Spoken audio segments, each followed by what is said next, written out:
there's no telling when you might learn the lesson of a lifetime. Steve Hartman has a case in point. There are two very different sides to 48-year-old Anita Hughes. Thank you, Jesus. At her church in Cleveland, she is a fearless hurricane. While at home, she's more like a stationary front.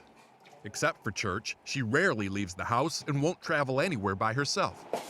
Which is why it was such a big deal last month when Anita Hughes decided to step way outside her comfort zone and take a trip on her own.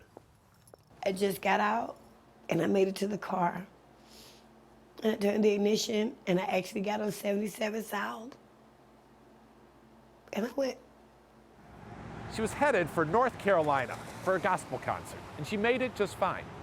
But on the way home, she got so terribly lost, she didn't even know what state she was in.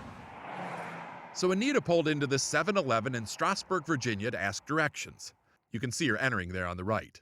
Unfortunately, there's no sound, but by all accounts, you could hear her desperation, loud and clear. What did you say exactly? Can somebody please tell me how to get to Cleveland? And everybody in the store just paused. I mean, she came in full-throated, like a Broadway star on stage, reaching the back row. She was genuinely turned around. Jason Wright was a customer in the store. He says he gave Anita directions, but she was still scared and skeptical. I said, that's the right way. You come show me how to get to Cleveland. So he did. What? Yeah. He was so nice.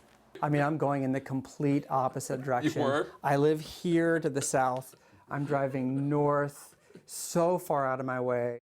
Jason drove 35 miles out of his way to get her back on track to Cleveland. But here's the best part.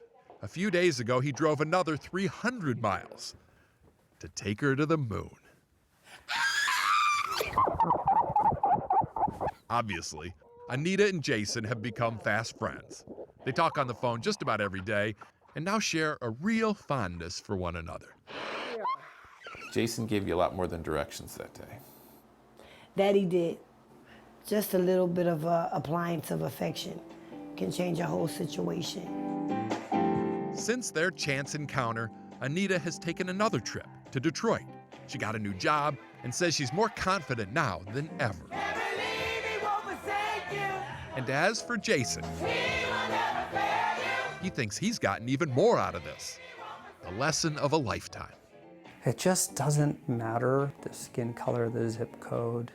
We're brothers and sisters, and we really do have a responsibility to help one another get home. You mean that metaphorically, don't you? I mean it in every way imaginable. When one got lost, hope got found.